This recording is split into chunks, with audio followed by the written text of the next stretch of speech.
السلام عليكم ورحمة الله وبركاته.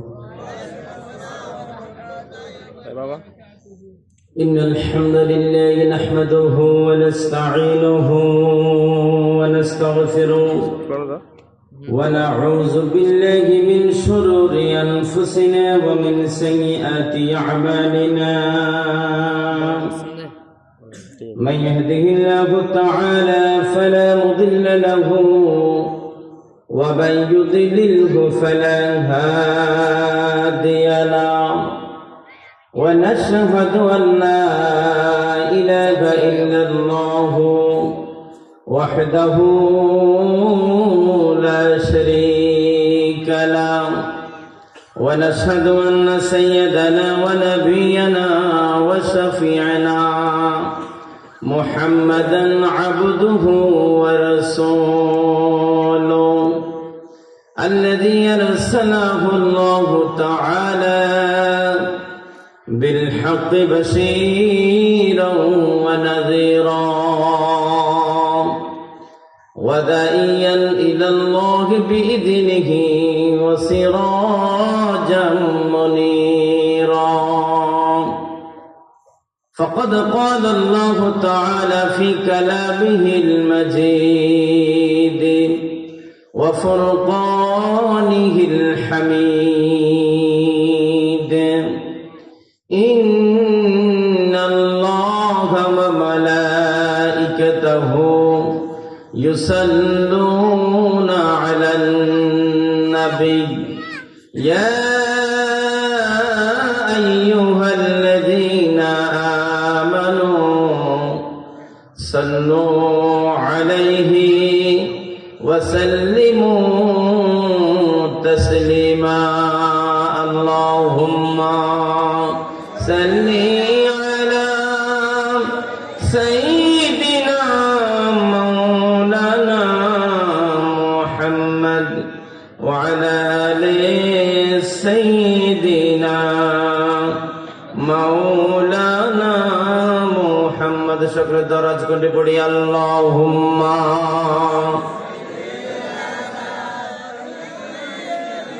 مولانا محمد وعلى آل سيدنا. أزكى النسب أعلى الحسب كل العرب في خدمته. اللهم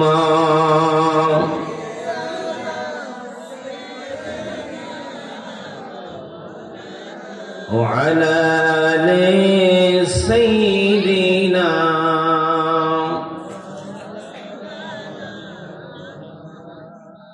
يا رسول الله توداني أمتنا عاجزا عاجزا रहनुमाई जुमला रमावतुई. अल्लाहुम्मा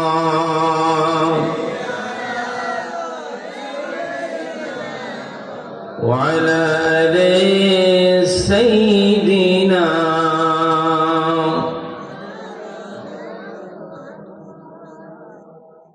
ताकिते देहे प्राण नबीजिर सम्मान, ताकिते देहे प्राण নবীজির সম্মান, দেব না লুটাতে ধুলোই হে রাসূল। বুঝি না আমি রেখেছ বেঁধে মোরে কোন সুতোই, তুমি রেখেছ বেঁধে মোরে কোন সুতোই। আল্লাহুম্মা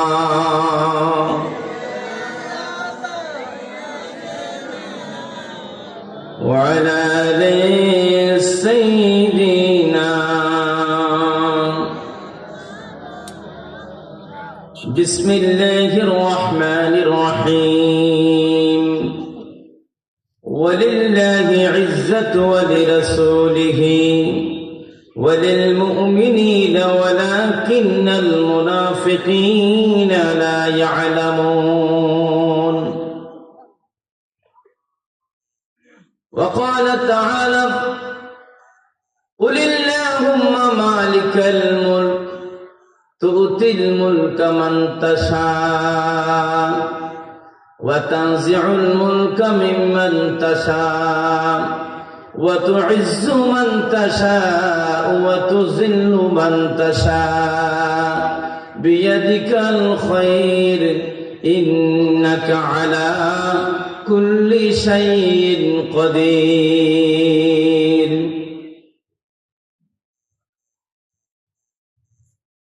وقال النبي صلى الله عليه وسلم: الدنيا سجن المؤمن وجنة الكافر أو كما قال عليه الصلاة والسلام. গণপ্রজাতন্ত্রী বাংলাদেশ সরকার কর্তৃক অনুমোদিত ঐতিহ্যবাহী গর্জনিয়া মাঝিরঘাট ইসলামী তরুণ আদর্শ তরুণ সংস্থার উদ্যোগে 2 দিন ব্যাপী 42তম ঐতিহাসিক সিরাতুন নবী সাল্লাল্লাহু আলাইহি সাল্লাম মাহফিলের এই অধিবেশনের সম্মানিত সভাপতি উস্তাদুল আসাতিজা হযরতুল আল্লাম জনাব হযরত মাওলানা আব্দুল হামিদ সাহেব, অধ্যক্ষ মহোদয় গর্জনী ইসলামী আলিম মাদ্রাসা রামু কক্সবাজার, মঞ্চভূমিষ্ঠ আছেন হাজার হাজার আলেম উস্তাদ, বাংলাদেশের এলমের জগতের উজ্জ্বল নক্ষত্র,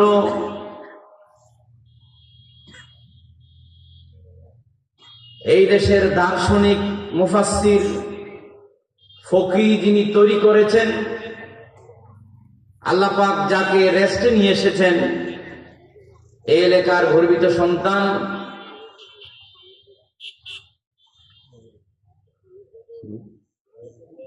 হযরতুল আল্লাম জনাব শাহ মাওলানা সাইফুল ইসলাম সাহেব, প্রধান মুহাদ্দিস দারুল উলুম কামিল মাদ্রাসা চট্টগ্রাম, অধিকার নায়েব রাসূল হযরত উলামায়ে কেরাম মুরব্বিয়ানে আযম বিরাদরান ইসলাম, নাম ধরার মতো অনেক মুরব্বী আলেম উলামা বসে আছেন। সময়ের সংকীর্ণতার কারণে তাদের খেদমতে সম্মান প্রদর্শন করে দোয়ার দরখাস্ত পেশ করে সামনে উপবিষ্ট যারা আছেন তৌহিদি জনতা, পর্দার অবস্থান তমাসকুর মা ও বোনেরা, সাংবাদিক বন্ধুগণ, বিভিন্ন রাজনৈতিক দলের নেতা ও কর্মী ভাইয়েরা, সকলকে জানাচ্ছি রাসূলের শিখানো ভাষায় আসসালামু আলাইকুম ওয়া রাহমাতুল্লাহি ওয়া বারাকাতুহু।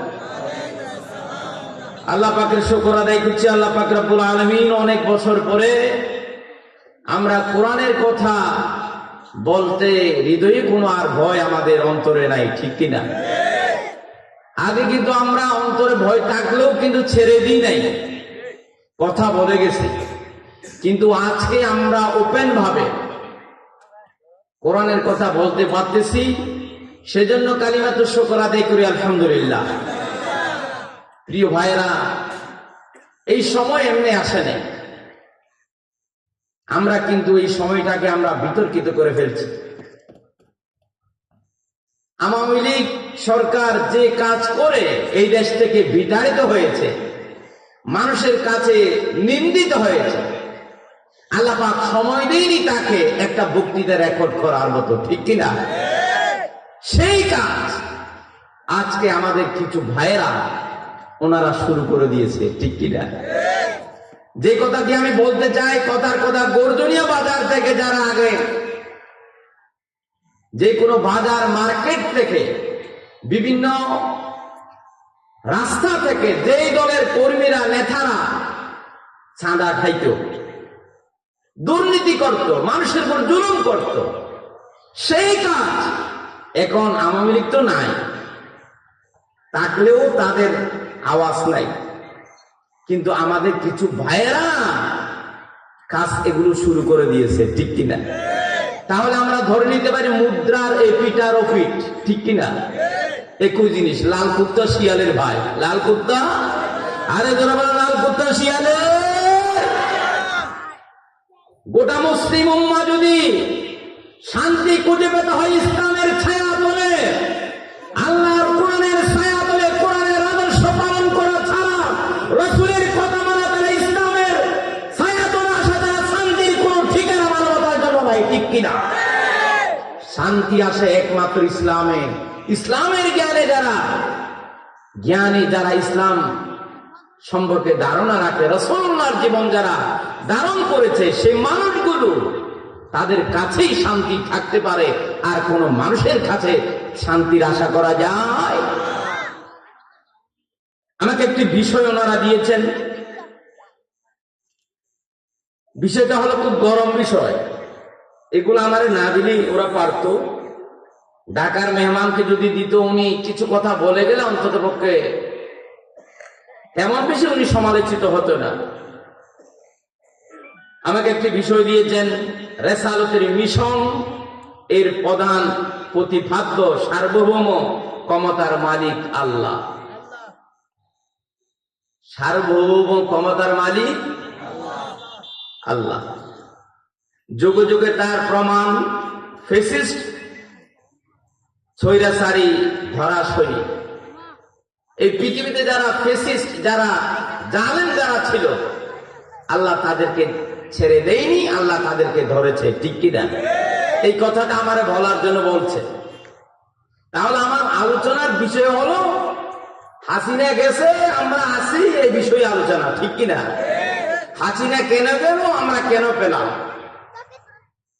কে হাসিনাকে বাগাইয়া দিল, আর আমাদেরকে এই বিজয় কে দান করলো। ঠিক কিনা?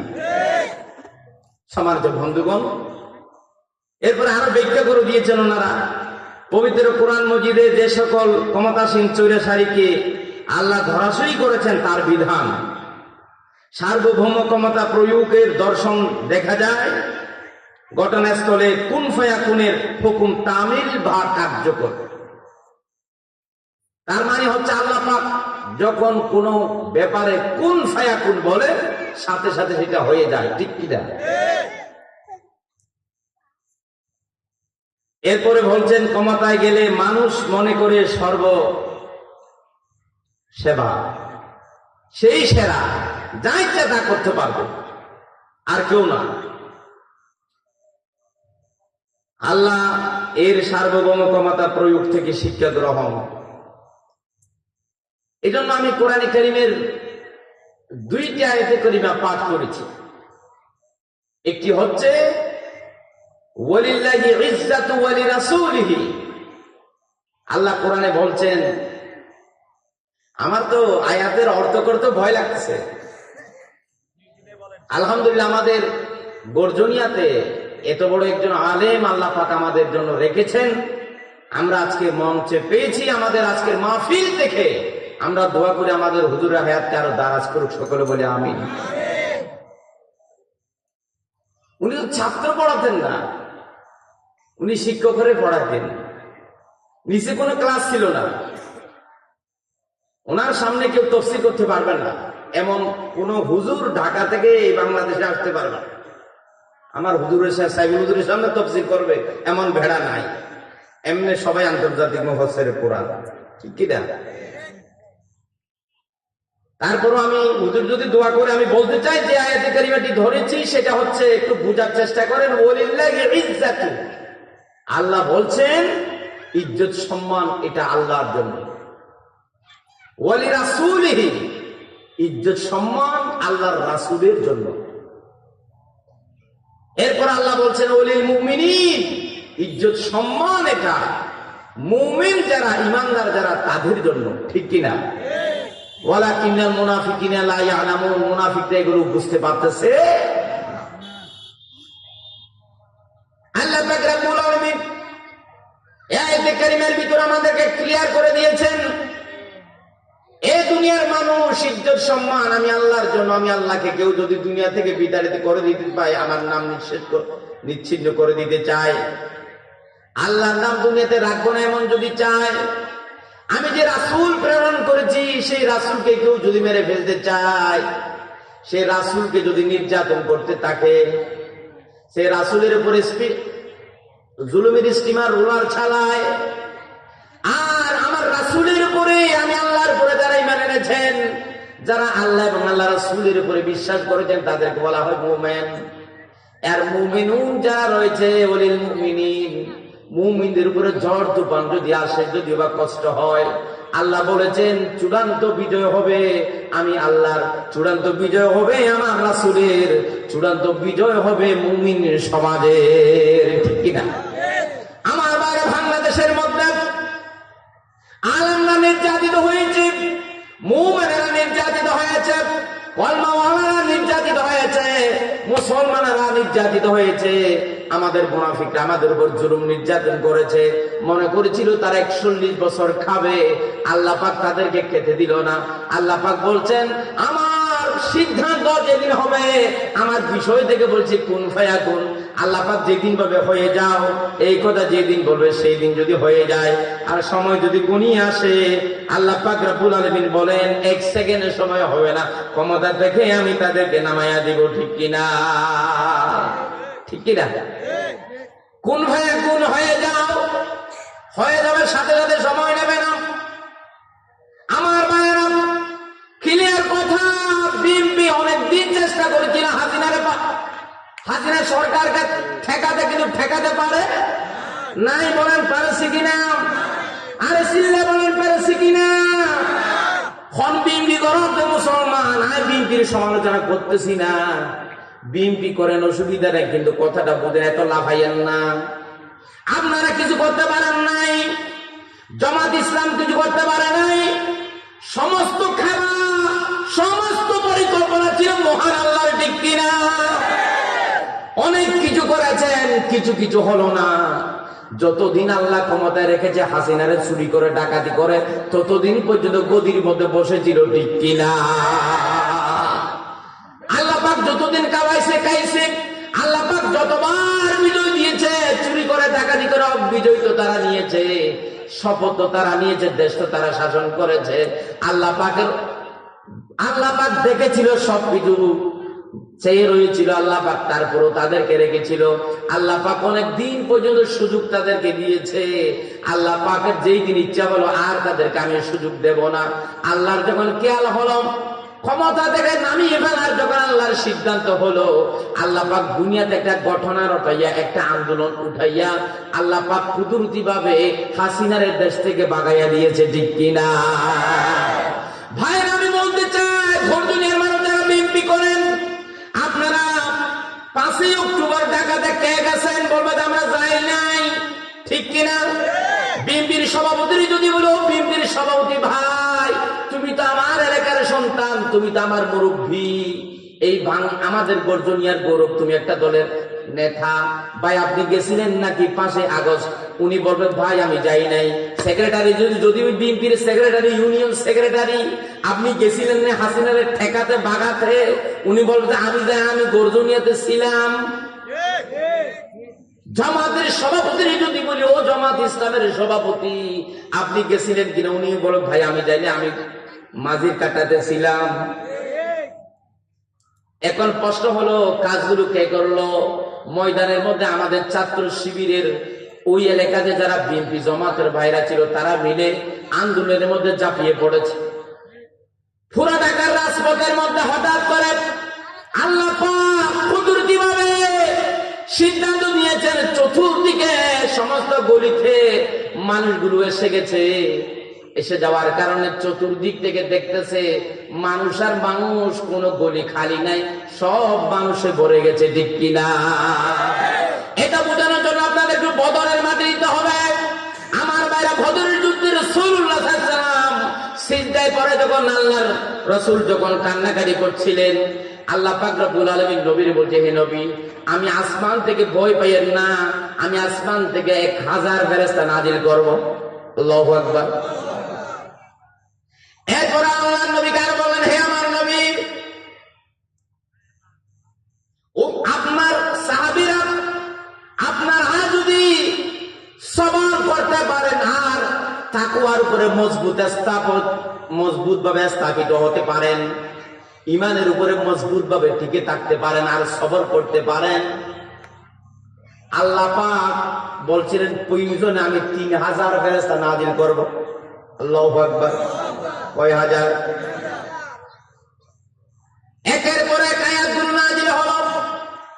এরপরে বললেন, হে আমার হাবিব, ওরা যদি বেশি আপনাদের উপর হঠাৎ করে আক্রমণ যদি করে, তাদের আক্রমণের মাত্রাটা যদি কঠিন হয়, কাফেররা যদি আপনাদের উপরে প্রবলভাবে ঝাঁপিয়ে পড়ে, ও নবী ভয় পেয়েন না, নবী এত কাঁদিয়েন না, সবর করেন আর ইমানের উপরে মজবুত থাকেন। আর আপনারা আপনাদের প্রস্তুতি নিয়ে ময়দানে টিকে থাকেন, ময়দান ছেড়ে দিয়েন না। আমার উপর তাওয়াক্কুল করেন, ভরসা করেন, আমি আল্লাহ আছি। আমি রব্বুলের প্রয়োজনে 5000 ফেরেশতা নাজিল করব। আল্লাহু আকবার। আমার বারে খেয়াল করেন, কিছুদিন আমি হজে গেছিলাম। 5ই আগস্ট দেশ স্বাধীন হলো। আমরা ইসলামী দলেরা ডান ফাঁকি যারা করি, আমরা দেশকে স্বাধীন করেছি। বহুদিন আমরা একটা বদনামে ছিলাম, আমরা নাকি ছিলাম রাজাকার, ঠিক কিনা? রাজাকাররা এই দেশের জন্য যুদ্ধ করে নাই, এই বদনামটা আমাদের উপরে ছিল। আল্লাহর খেলা কিরকম, আল্লাহ পাক রব্বুল আলামিন ওই বদনামটা যেন মুছে যায়। আল্লাহ পাক ইসলামী ছাত্র শিবিরের মাধ্যমে, আমাদের নামাজি ছেলেদের মাধ্যমে, সমন্বয় কারকের মাধ্যমে এই দেশ থেকে রাজাকার যেটা ঘৃণা করতো, সেই রাজাকার আল্লাহ পাক গলার মালা করে দিয়েছে। আর ছাত্রলীগ নয়, সারা দেশের ছাত্র জনতা জনগণ বলেছে, তুমি কি আমি কে, রাজাকার রাজাকার, ঠিক কিনা? রাজাকার গলার মালা করে দিয়েছেন তিনি কে? যেটা ঘৃণিত ছিল সেটা এত পছন্দ হলো কেন? বলছে আমি রাজাকার। তুমি কে রাজাকার, আমি কে রাজাকার? আলেমদেরকে যে গালি দেওয়া হয়, এটা এত মধুময় করে দিয়েছে তিনি কে? ও ভাইয়ারা, আমাদের উপর বদনাম ছিল, আমরা নাকি যুদ্ধ করি নাই, আমরা নাকি পাকিস্তানের পক্ষে ছিলাম। বিএনপি বলে যে জামাত দেশের দুশ্মন, আওয়ামী লীগ বলে জামাত দেশের দুশ্মন, জাতীয় পার্টি বলে জামাত দেশের দুশ্মন। আল্লাহ পাক 2024 সালে আমাদের আন্দোলনের বিজয়ে প্রমাণ করে দিয়েছে, আলেম উলামা এই দেশের শত্রু নয়, মানবতার বন্ধু, ঠিক কিনা? মানবতার বন্ধু হিসাবে আমাদের ছেলেদের কষ্টের ফসল। ঢাকা ইউনিভার্সিটিতে আমাদের ভাইরা নামাজ পড়তে পারে নাই, ঢাকা ইউনিভার্সিটিতে আমাদের ভাইরা নামাজের জায়নামাজ দেখাতে পারে নাই, ঢাকা ইউনিভার্সিটিতে আমাদের ছেলেরা দাঁড়িয়ে রাখতে পারে নাই। অথচ উনি ইসলামী ছাত্র শিবিরের শপথের কর্মী, কোরআনের আয়াত করে শপথ নিয়েছেন, বিসমিল্লাহির রহমানির রহিম, ইন্না সলাতি ওয়া নুসুকি ওয়া মাহইয়ায়া ওয়া মামাতি লিল্লাহি রাব্বিল আলামিন। আমার জীবন, আমার মরণ, আমার জিন্দেগি, বলেন আমার জীবন, আমার মরণ, আমার জিন্দেগি, ইয়া ইলাহি কবুল করো আমার বান্দেগি। বলেন আমার জীবন, আমার মরণ। বলেন, এটা না বললে মুসলমান হবেন না, এটা বলতে হয়। গরুকে যখন কুরবানি জবে করে, তখন দোয়া যেটা হুজুরেরা পড়ে, সেটা এই দোয়াটাইতে পড়ে। যে কোনো শপথ, মুসলমান যদি কোনো শপথ নেয়, এই আয়াত ওই শপথ নেয়, ঠিক কিনা? এটা পাক্কা মুসলমানের শপথের আয়াত। আমার জীবন, আমার মরণ কার জন্য? আরে জোরে বলি, কার জন্য? আল্লাহর জন্য। এই শপথ যারা নিয়েছিল, ওনারা ছাত্রলীগ হয়ে, ছাত্রলীগের নেতা হয়ে, নাম জমা দিয়া, ছাত্রলীগের সাথে রাতে ঘুমাইয়া নিশিরাতে মালিকের বলতো, মালিক আমি পড়ালেখার জন্য তোমার দিনকে দুনিয়ায় কায়েম করার যে কাফেলাতে আমি শামিল হয়েছি, ও মালিক আমি তো মুখে দাঁড়িয়ে রাখতে পারলাম না, মালিক আমি নামাজ তো দেখাতে পারছি না, নামাজ যদি দেখায় আবার যেইভাবে হত্যা করেছে, মালিক তুমি তো জানো সেইভাবে আমার হত্যা করবে। ও মালিক আমার উপর নারাজ হইও না, তোমার দিনকে দুনিয়াতে কায়েম করার স্বপ্ন নিয়ে লালন করে আমি এখানে টিকে থাকতে চাই। যদি তৌফিক দাও এই দেশে ইসলামের পতাকা পথ পথ করে উড়াবো, ঠিক কিনা? উড়িয়ে দিয়েছে ঠিক আজকে 16 ডিসেম্বর ঢাকার রাজপথে যে মিছিল বের করতে জামাত ইসলাম, ইসলামী ছাত্র শিবির নারায়ে তাকবীর আল্লাহু আকবার ধ্বনি দিয়া আকাশ বাতাস মুখরিত করেছে। এটা আমাদের ভাইদের কষ্টের ফসল, ঠিক কিনা? সম্মানিত ভাইয়েরা, বদরের মাঠের কথা বলছিলাম। বদরের যুদ্ধে যখন যুদ্ধ চলছিল, তখন যুদ্ধ হওয়ার আগে আল্লাহ রাব্বুল আলামিন 1000 ফেরেশতা নাযিল করলেন। ওই ফেরেশতারা ময়দানের মধ্যে ছিলেন।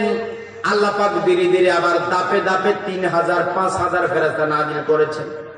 বদরের মাঠে গেছিলাম। বদরের যুদ্ধে যেখানে সাহাবায়ে কেরামরা শহীদ হয়েছেন, ওনাদের কবর জিয়ারত করলাম। ওনাদের পাশে একটা পাহাড় দেখলাম, বালু বিশিষ্ট একটা পাহাড়। সেই পাহাড়ের উপরে সাদা পাগড়ি পড়া অবস্থায় আসমান থেকে ফেরেশতা নাযিল হয়েছিল। সুবহানাল্লাহ। ফেরেশতারা যারা নাযিল হয়েছিল তাদের পাগড়ি ছিল সাদা। ও ভাইয়েরা, এভাবে করে আসমান থেকে আল্লাহ পাকের যখন পছন্দ হয়, সাহায্য করতে মন চায়, আল্লাহ পাক আসমান থেকে তখন সাহায্য করে, আসমান থেকে ফেরেশতা নাযিল করে, ঠিক কিনা? আমাদের মাননীয় প্রধানমন্ত্রী শেখ হাসিনা, উনি যেদিন পালাইছিল, অনেক গবেষকরা বলছে, ভালো করে খেয়াল করেন, আগেই বলছি দুনিয়া থেকে কেউ যায় নাই, রামু থেকে উপজেলা থেকে কেউ যায় নাই, কক্সবাজার থেকে উল্লেখযোগ্য কোন সংখ্যক রাজপথে যায় নাই। আহারে, এতগুলা মানুষ কোত্থেকে আসলো? হঠাৎ করে চতুর্দিকে মানুষ কিভাবে হয়ে গেল? বদরের যুদ্ধে সাহাবায়ে কেরাম ফেরেশতা এসেছিল পাগড়ি পরা অবস্থায়, সাহাবী বর্ণনা করেছেন। কিন্তু ফেরেশতারা ফেরেশতার মতো করে এসেছে, কিন্তু আমাদের কাছে দেখতে মনে হয়েছে আমাদের বাইদের সুরত নিয়ে ফেরেশতারা আমাদের ভিতরে দাঁড়িয়েছিল। সুবহানাল্লাহ। ঢাকার রাজপথে চতুর্দিকের গলিতে বিভিন্ন মানুষের আকৃতি নিয়ে, সুরত নিয়ে আল্লাহ ফেরেশতা নাযিল করেছে। আল্লাহর কামনা হলো হাসিনারে দিল্লি পাঠাই দেবে, ঠিক কিনা? খেলা খেলেছে কে? খেলা হবে। আসল খেলা তো হয়ে গেছে। আসল খেলা খেলে আল্লাহ। ওবায়দুল কাদের এখন আর খেলা খেলতে পারে না, ঠিক কিনা? এখন বুবু দিল্লিতে গিয়া ফোনে বলে আমি কাছে আসি, হুট করে আমি ঢুকে যাবো, ঠিক কিনা বলো? হুট করে তুমি ঢুকে যাবে, আমরা কি বসে থাকবো নি? আমরা ছট করে ধরে ফেলবো। ছট করে ধরে ফেলে আমাদের মনে আছে আমাদের কলিজার টুকরা আল্লামা সাইদিকে যে কাশিমপুর কারাগারে রেখেছিলেন, ওই কন্ডম ছেলে তোমারে নিব, না হলে আমাদের কলিজা ঠান্ডা হবে না, ঠিক কিনা? বুবু আইবা, বুবু আইবা রে, আইলে বুবু ক্ষমতা পাইবা না, ঠিক কিনা? বুবু আইবা, বুবু আইবা রে, আইলে বুবু ক্ষমতা পাইবা না। কোসনাই বুবু কাদের কাকার, অবস্থা খারাপ দরবেশ বাবার, খাউন আঙ্কেল তো এখন দেখা যায় না, ঠিক কিনা? হারুন আঙ্কেলকে চিনেননি? আলমুল ওমর যারা নির্যাতন করেছিল রিমান্ডের নামে, যারা কোমরের মধ্যে রশি বেঁধেছিল, আলমুল ওমরকে বিভিন্ন ধরনের ইনজেকশন করেছিল। ও ভাইয়েরা, আলমুল ওমরকে কোরআন শরীফ যে বুকে নিয়েছিল, ওই কোরআন শরীফ ফেলে দিয়েছিল হারুনিয়া। হারুনিয়ারে এখন আর দেখা যায় না, ঠিক কিনা? দরবেশ বাবা রাসূলুল্লাহর সুন্নতে দাঁড়িয়ে রেখেছিল। তোমার নেত্রী পালাইছে, অসুবিধা কি? নেত্রী পালাইছে, তোরও পালাবি, এটা স্বাভাবিক ব্যাপার, মাইন্ড করার কিছু নয়। রাসূলুল্লাহর সুন্নতের দাড়ির উপরে কেন তুমি ছুরি চালাইলা? এখানে দাড়িগুলো ফেলে দিয়া ক্লিন শেভ করে ধরা খাইলা। এখন বুঝা গেল তোমার দাড়িগুলো রাসূলের সুন্নতের দাড়ি ছিল না, তোমার দাড়ি ছিল জাতির দুকা দেওয়ার দাড়ি, ঠিক কিনা? ঠিক কিনা? ও বাইরা, মাইন্ড করিয়ে না। হুজুর এই গানটা কেন গাইলেন? মাঝে মধ্যে দুই একটা গান না গাইলে মানুষের আর জমে না, মানুষের ভিতরে আনন্দ আসে না।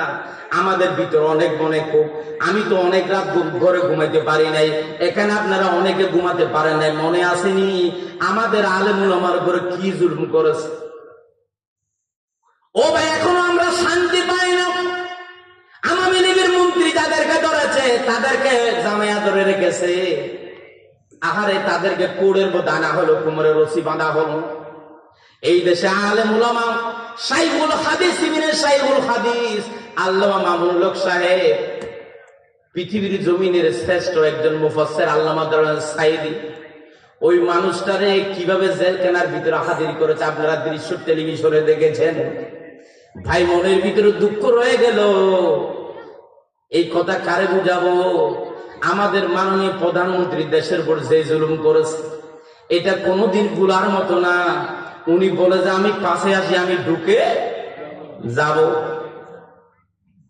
বয়স তো হুমার 80 বছর, ডাকছে বুবু তোমায় খবর, খবর ডাকছে রে। বয়স তো হুমার 80 বছর, ডাকছে বুবু তোমায় খবর, দাফন হইবে কোথায় সেইটা বাবো না। বুবু আইবা, বুবু আইবা রে, আইলে বুবু ক্ষমতা পাইবা না। ঠিক না? ও ভাইরা, যে কথাটি বলতে চাই, বদরের যুদ্ধে ফেরেশতারা নাযিল হয়েছিল। ফেরেশতা আল্লাহ পাক কিন্তু পাগড়ি পার অবস্থায় নাযিল করেছিল। আল্লাহর ফেরেশতা তো সরাসরি দেখা যায় না, ফেরেশতারা মানুষের সুরত ধরে সাহাবীদের সাথে মিশে গেছিল। আজকে তাফসীর দেখেছি আমি গুগলে চার্জ করেছি, চার্জ করার পরে ওই আয়াতের তাফসীর ঘেটে আমি যেটা পেলাম, ফেরেশতারা মানুষের সুরত ধরে আপনাদের আমাদের এলাকার আব্দুল করিম আব্দুর রহিমের সুরত ধরে বদরের যুদ্ধে ফেরেশতারা আল্লাহ পাক নাযিল করে সাহায্য করেছিল। সুবহানাল্লাহ। ও ভাই, ফাক্কাই মেনানতে হবে। মোলানা আব্দুল জব্বার বিন কিল্লা সানর জমা করে কিল্লা সামনে চাটতেছি না ভাইয়েরা, কাউকে ছোট করতেছি না। বিজয়টা আমাদের না, বিজয়টা দিয়েছে আল্লাহ, আল্লাহ দিয়েছে ভাইয়েরা বিজয়। শুধু আপনি আমি কষ্ট করেছি, আপনি আমি ময়দানে ঝাঁপিয়ে পড়েছি। ইযা জাআ নাসরুল্লাহি ওয়াল ফাত ওয়া রাআইতান নাসা ইয়াদখুলুনা ফি দীনিল্লাহি আফওয়াজা ফাসাব্বিহ বিহামদি রাব্বিকা ওয়াস্তাগফির ইন্নাহু কানা তাওয়াবা।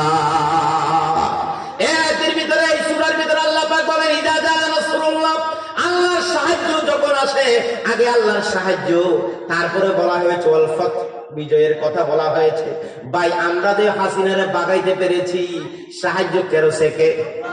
আল্লাহ যদি সাহায্য না করলে ফাইতাম নি, আপনারা পাইতেন নি, আপনারা পারতেন না, বিএনপিও পারত না, ছাত্র শিবিরও পারত না।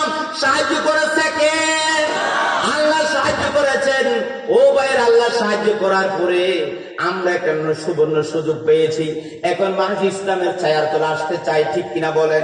এখন যত খারাপ লোক আছে সকলে বলে আগে আওয়ামী লীগ ছিলাম, এখন আমি হয়ে গেলাম জামাত, এই কথা বলে মাথায় টুপি দিয়া বসে রয়েছে, ঠিক কিনা? ও ভাই, ইসলামের এই বিজয় যদি আসে, সকল ইসলামের দিকে আসে, এদের তাফসীর করতে গিয়া আমি পেয়েছি রাসূলুল্লাহ সাল্লাল্লাহু আলাইহি ওয়াসাল্লাম মদিনা শরীফের মসজিদের ভিতরে আছেন। হঠাৎ করে 700 মানুষের একটা কাফেলা, একটা মিছিল ইয়ামান থেকে, সিরিয়া থেকে মদিনার দিকে আসতেছে। আল্লাহর হাবিব আওয়াজ কানে আসার পরে বের হয়ে দেখতেছে কি আওয়াজ করতে আসতেছে। সাহাবীরা বললেন, ইয়া রাসূলুল্লাহ, একটা কাফেলা, একটা মিছিল, একটা দল ইয়ামান থেকে মদিনার দিকে আসতেছে। ওনাদের মুখে ছিল নারায়ে তাকবীর, আল্লাহু আকবার স্লোগান, ওনাদের মুখে ছিল আযানের ধ্বনি, ওনাদের মুখে ছিল কোরআনের আয়াত, ওনাদের মুখে ছিল কলিমে তৈয়বার জিকির। আল্লাহু আকবার। কয়জনের দল? 700 জনের। কয়জনের? 700 জনের একটা বিরাট কাফেলা মিছিল মদিনার দিকে আসতেছে। আল্লাহর হাবিব একজন মুসলমান বানানোর জন্য কত কষ্ট করেছেন। ইসলামের সুদিন যখন এসেছে, ইসলামের ছায়ার তলে দলে দলে যখন লোক আসতেছে, 2 বছর মক্কা বিজয়ের 2 বছর পর, মক্কা বিজয়ের 2 বছর পর ওই কাফেলা যখন আসলেন, আল্লাহর রাসূল অনেক বেশি খুশি হয়ে গেলেন। আমার ভাইয়ের, ইসলামের দরজা খোলা, আপনারা যদি চান ইসলামে এখনো আসতে পারেন, ঠিক কিনা? এখন আসেন আমার ভাইরা, ওই কথার দিকে যাই। ইজ্জত সম্মান আল্লাহর জন্য, ইজ্জত সম্মান রাসূলের জন্য, ইজ্জত সম্মান মুমিনের জন্য।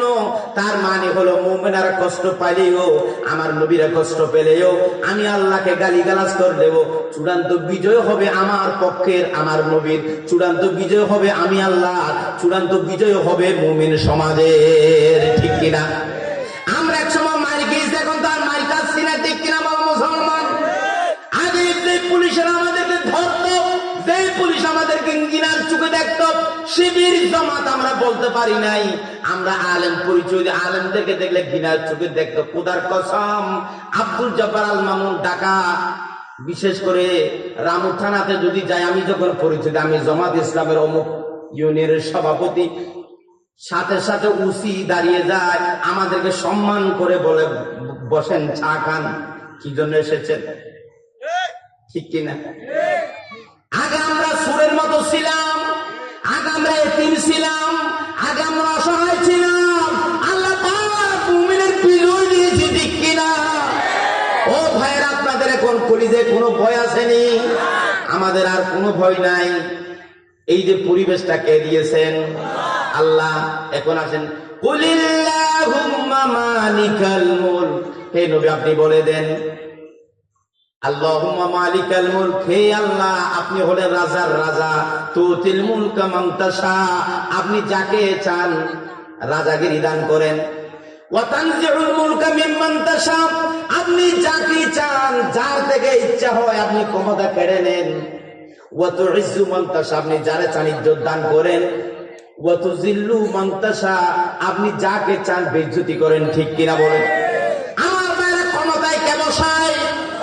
আরে একটু পাক্কা ইমানদার শিখেন। ক্ষমতায় কে বসায়? চেয়ারম্যান কে বানায়? এমপি কে বানায়? রাজা কে বানায়? যদি বলেন হুজুর আওয়ামী লীগের চুরি করে এমপি হয়েছে, চুরি করে এমপি হলো, এটা আল্লাহ পাকের ইচ্ছা ছিল, আমাদের দোষের কারণে। এখানে প্রধানমন্ত্রী তো, এখানে মাঝির কাটা ভোট কেন্দ্রের প্রধানমন্ত্রী ভোট ছিঁড়ছে নাকি? খেয়ে ভোট ছিঁড়ে দিয়েছে মাঝির কাটার মানুষ। ঠিক কিনা বলেন? ও ভাই, মাঝির কাটা মানুষ রাগ করিয়েন না, আপনারা তো এক নম্বর দোষী। আপনারা তো ভোট ছিঁড়ে দিয়েছিলেন, আপনারাই তো বেইমানি করেছিলেন, আপনারাই তো মুনাফিকি করেছিলেন, আপনারাই তো জালেমের উত্তরসূরি ছিলেন, আপনারাই তো জালেমকে বলবান করেছিলেন। ঠিক কিনা? জালেমকে দিনের বুট রাতে মেরে দিছিলেন, সেটা আপনারা। আমাদের খাসিয়তের কারণে আল্লাহ জালেমকে আমাদের মাথার উপরে দিছিল। ঠিক কিনা? দুষ্কাদের আমাদের বা দুষ্কাদের, আরে চিরে বলে দুষ্কাদের, হাসিনার দোষ না, হাসিনার উত্তরসূরি আপনাদের দোষ। ঠিক কিনা? দুইয়া মুইয়া ফুইয়া মাছ হয়ে গেছেন, বলে যে আমি জামাত, আর কিছু বলে আমি বিএমপি। বেড়া, তুই ননে ভোট মারে দিছিলি। ঠিক কিনা? তুই ননে ভোট কেন্দ্র থেকে বিএমপির এজেন্টকে বের করে দিছিলি। তুই জামাতের এজেন্ট বসতে যাস নাই, তুই মানুষকে কেন্দ্রে আসতে যাস নাই। তুই বলছে আমার কেন্দ্র থেকে আমার এমপি কমলকে ফার্স্ট করে দেব, ফুলের মালা নেতা তোমারে ফরাই দেব। জালেমের উত্তর শুনেছিলা, ঠিকানা জাহান্নাম, ঠিকানা জাহান্নাম। ঠিক কিনা? জানাবে বিচারের যদি হিসাব হয়, নামাজের যদি হিসাব হয়, দানের যদি হিসাব হয়, সূরা বুট মারি দিয়েছে, সেটার হিসাব হবে। ঠিক কিনা? যদি বলেন আল্লাহ ওই হিসাবটা নিয়েন না, আল্লাহ বলছে আমার কাছে এইরকম কোন খেলা নাই, আমি যা যা করো সব এখানে দেখানো হবে। ঠিক কিনা বলেন? ও ভাইয়েরা, ক্ষমতায় কে বসায়? জোরে বলেন। আল্লাহ। ক্ষমতা থেকে কে নামায়? হাসিনারে আপনারা নামাইছেন না, আল্লাহ নামাইছে। আপনারা দোয়া করেছেন, ময়দানে গেছেন, আমাদের ছেলেরা রক্ত দিয়েছেন, শাহাদত বরণ করেছেন, আমাদের ছেলেরা পরিকল্পনা করেছেন, এটা তাদেরকে শ্রদ্ধার সাথে স্মরণ করি। আজকে আমরা 16 ডিসেম্বর এই বাংলাদেশে 2024 তারা প্রাণ দিয়েছেন, শাহাদত বরণ করেছেন, লাল রক্ত এই সবুজ জমিনে ঢেলে দিয়েছেন, তাদেরকে শ্রদ্ধার সাথে স্মরণ করা উচিত।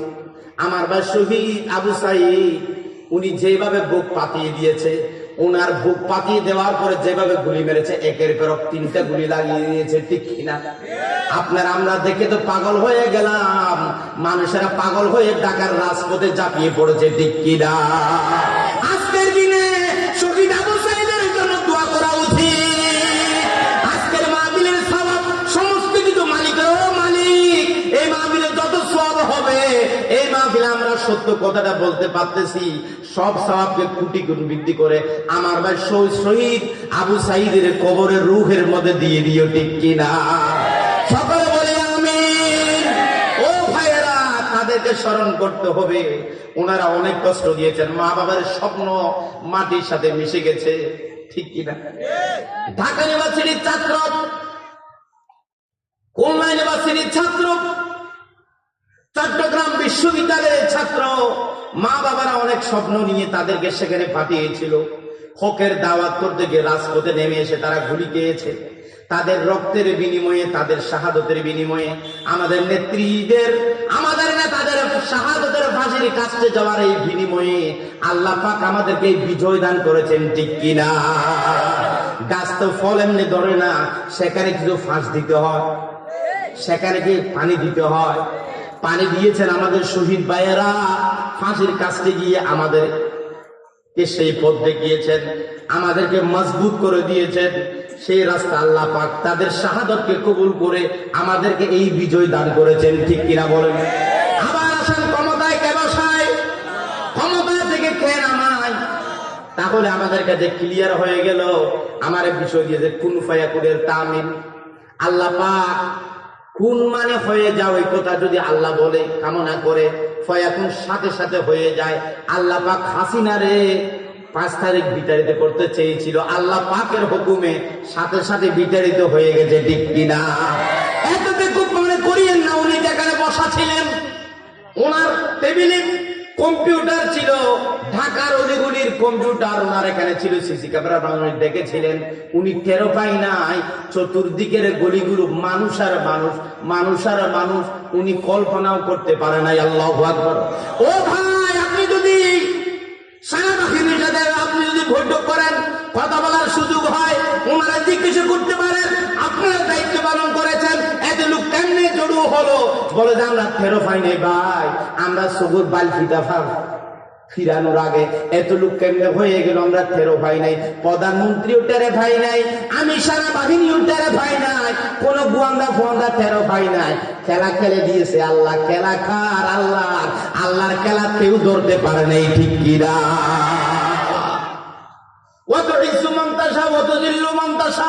আল্লাহ পাক ইজ্জত দেন, আল্লাহ পাক বেইজ্জতি করেন। বিয়াদিকাল খায়র, সমস্ত কিছু আল্লাহর হাতে রেখে দিয়েছেন। ইন্নাকা আলা কুল্লি শাইইন কদির, সমস্ত কিছুর ক্ষমতার মালিক কে? এখন আসুন আমার ভাইরা, আন্নাল কুওয়াতা লিল্লাহি জামিআ, সমস্ত ক্ষমতার মালিক হলো আল্লাহ। কোরআনের আয়াত।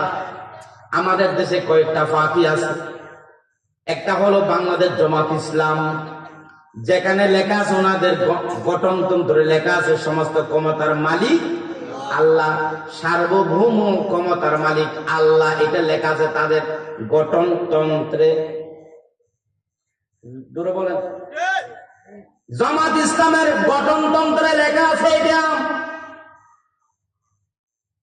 আওয়ামী লীগের গঠনতন্ত্রে লেখা আছে সমস্ত ক্ষমতার মালিক আল্লাহ নন, সমস্ত ক্ষমতার মালিক জনগণ। জনগণ ক্ষমতার উৎস। বিএনপি যারা বলেন হুজুর আমরা বিএনপি করে জানা করি,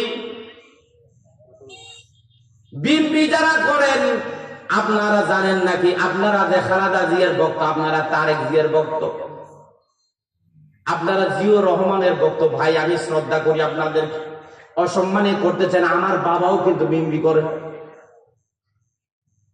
এক ইলেকশনে জামাত ইসলামের ভোট আমি চেয়ে এসেছি গ্রাম থেকে। আমার বাবা বিএনপি থেকে ভোট চাইতে এসে চায়ের দোকানে চা খাচ্ছে। এক নেতা বলছে, চাচা মৌলানা আব্দুল জব্বার ফারার ভিতরে ঢুকি সমস্ত মানুষদেরকে বুঝাইয়া দিয়েছে সকলে জমা করে ভোট দিব। আমরা যেটা করেছি সেটা শেষ করে দিয়েছে জব্বর। আমার বাবার মাথা খারাপ, কট্টর বিএনপি ডবলাদি রাগের মাথায় গরত আসি আমার মারে বলতেছে, গালি যেটা দিছে সেটা বলতেছি না, এগুলো স্বাভাবিক, মানুষ নির্বাচন আসতে পাগল হয়ে যায়, যার যার ফাঁকির জন্য পাগল হয়ে যায়। আমি আমার দলের জন্য দাওয়াতি কাজ করব, উনি ওনার জন্য দাওয়াতি কাজ করবে। আমার মারে বলছে সেই জন্য আমার জানাজাও না পড়ে। কিরকম বিএনপি হয়ে গেছে চিন্তা করে দেখেন। অথচ হাজী সাহেব আমার সাথে এই বছর আমার আব্বা হজে গেছে। আমি মনে করি আমার আব্বার মতো দিনদের মানুষ খুব কম আছে। এরপরও কিন্তু বিএনপি করে বিদায় আমি জমাতের বুট চাইছি মানুষের কাছে। আব্বা যেটা মানুষের বুঝাই আসছে তাদেরকে আমি গিয়া বললাম যে না, জান্নাতে যদি যেতে মন চায় ইসলামের পক্ষে থাকা লাগবে। নারীরা সবাই আমার কথার উপর রাজি। জামাইয়ে সারা রাত বিবির পড়ালেখা করাইছে, এরে দেখো আমার নেতার ভোট দিও। আমি এই পার্টি করি, সেই পার্টিতে ভোট দিও। দিনের বেলায় মৌলানা জব্বর তাদের উঠানের মধ্যে মেয়েদেরকে ডাকি বুঝে দিছে, আমরা যদি মুসলমান, আমরা যদি মরতে চাই, আমরা ক্ষমতায় যাইবে না যাই এগুলা দরকার নাই, ভালো একজন মানুষের ইসলামের পক্ষে আমার রাইটা দেব, ঠিক কিনা? কিয়ামতের ময়দানে বলতে পারবো আল্লাহ অসৎ মানুষকে দিই নাই, সৎ মানুষকে দিয়েছিলাম আমার রায়। এই কারণে আপনি জান্নাত পাবেন। আর যদি অসৎ মানুষকে যদি রায় দেন, ভেনামাজিকে রায় দেন, মদদিকে রায় দেন, ধর্ম নিরপেক্ষ মতবাদকে রায় দেন, জাতীয়তাবাদকে রায় দেন, ঠিকানা জাহান্নাম। আপনি জালেমকে সহযোগিতা করেছেন। এটা যখন বুঝাই দিলাম সেটা আমার বাবার কানে এসেছে, রাগ করে বলছে এটা কিন্তু এখন ফরান অক্টোবরের বেশি দেখতে পারে মৌলানা আব্দুল জব্বারের ডবল আছে। আর বাবা এখনো দেখতে পারে, আসার সময় বাড়ি থেকে এসেছি, বাবারে বলছে বাবা আমি যাচ্ছি, ওহুদ যা। একথা বলে আমার বাবা দোয়া করে দিছে। আল্লাহর খানায় কাবায় হুইল চেয়ার নিয়ে মক্কা মদিনায় আমি আমার বাবারে হজ করাইছি। মদিনা শরীফ আমি হুইল চেয়ার নিয়ে এক খাইও মারতে পারে না, সব হুইল চেয়ার নিয়ে করাইছি। ওই হুইল চেয়ার এটা দেশে নিয়ে এসেছি। আল্লাহ ভাই, ও ভাই নিজের ধন্য মনে করে আমার বাবারা মক্কায় ঘুরাইতে পেরেছে কোরআন নাজিলের জায়গায়। যেই কথাটা বলতে বাবার সমালোচনা করছি না ভাইরা, বুঝাতে চাই আমরা যারা ইসলামী আন্দোলন করি, আমরা যারা আল্লাহর ফাঁকি করি, হিজবুল্লাহ আল্লাহর দল করি, আল্লাহর সন্তুষ্টির জন্য কাজ করি, আমরা তো ইসলামের পক্ষে থাকবো। আমরা যারা মরণকে বিশ্বাস করি, আমরা যারা কবরকে বিশ্বাস করি, আমরা যারা হাসরকে বিশ্বাস করি, আমরা যারা আল্লাহর সামনে যেতে হবে সেটা বিশ্বাস করি, আমরা ইসলামের পক্ষে ছাড়া অন্য পথে যেতে পারি না, ঠিক কিনা? আমার ভাইরা আবার আসেন, আন্নাল কুওয়াতা লিল্লাহি জমিয়া কোরআনের আয়াত। আল্লাহ পাক বলছেন সমস্ত ক্ষমতার মালিক কে? চিল্লে বলেন পিছনের ভাইরা কে? ও ভাইরা মন খারাপ করিয়ে না ভাই, আমার মতো মানুষ আর ভাবেন না।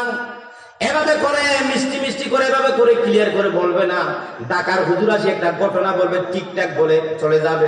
আমি তো ক্লিয়ার করে দিলাম আপনাদেরকে সমস্ত ক্ষমতার মালিক কে? কোরআনের আয়াত, এটা কোরআনের আয়াত, এটা জব্বর মলের ওয়াজ, এটা কোরআনের আয়াত। আন্নাল কুওয়াতা লিল্লাহি জামিআ, সমস্ত ক্ষমতা আল্লাহর জন্য, আল্লাহ পাক সমস্ত ক্ষমতার মালিক, এটা স্বীকার করতে হবে।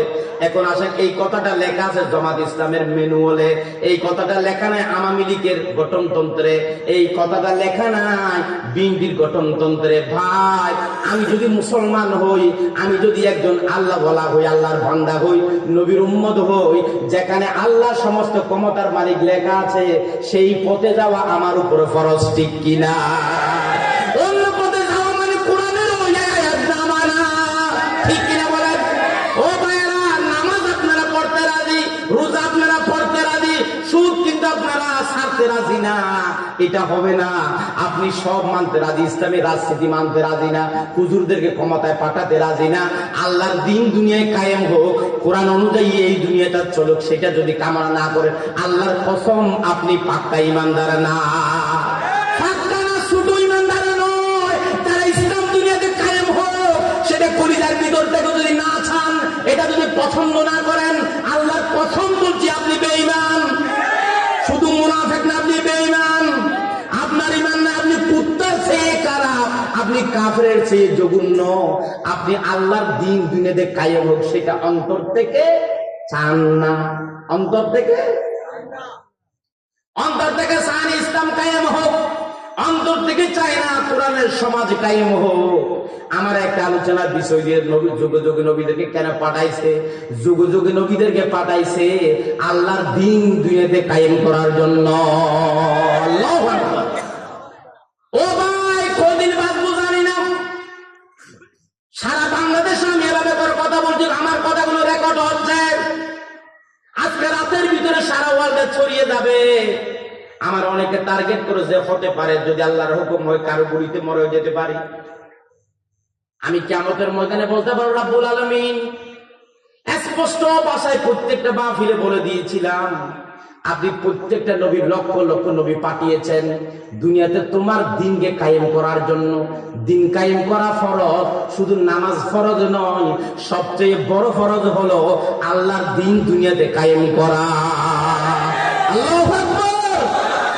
সবচেয়ে বড় ফরজ হলো আল্লাহর দ্বীন দুনিয়াতে কায়েম করা, ইসলামী আন্দোলন করা, ইসলামী দলের মধ্যে শরীক থাকা, ইসলামী দলের সক্রিয় থাকা, আল্লাহর দলের জন্য কাজ করা, ইসলাম কায়েমের জন্য চেষ্টা করা, এটা হলো সবচেয়ে বড় ফরজ। নামাজ পাইয়েছেন তো অনেক পরে, এখানে আমার হুজুর আছেন। ও ভাই, যখন আল্লাহর নবী হলেন মানুষদেরকে বললেন কুলু লা ইলাহা ইল্লাল্লাহ তুফলিহুন, মানুষদেরকে কলমার দাওয়াত দিলেন। কলমা পড়ার পরে বলছেন যাও তুমি চলে যাও, আল্লাহ ছাড়া আর কোনো মাবুদ নাই, কোনো আইনদাতা বিধানদাতা নাই, আল্লাহ ছাড়া কোনো ইলা নাই। এই কলমাটা পরে তাদেরকে ছেড়ে দিয়েছে, ঠিক কিনা বলেন? শুধু রেজিস্ট্রেশন করে দেন, নামটা মুসলমানের খাতায় তুলেছে, কোনো আমল দেয় না। রোজা তখন ছিল না, নামাজ তখন ছিল না রে ভাই, ঠিক কিনা বলেন? ও ভাইরা, ক্লিয়ার করে বুঝাই দিতে চাই, যখন রসুল দুনিয়াতে রসুল ছিলেন, মুসলমান ভাইদেরকে সাহাবায়ে কেরামকে যখন কলমার দাওয়াত দিয়ে সাহাবী বানালেন, মুসলমান বানালেন, তখন তারা তো কিন্তু দ্বীন কায়েম তারা চোখে দেখে নাই, ঠিক কিনা?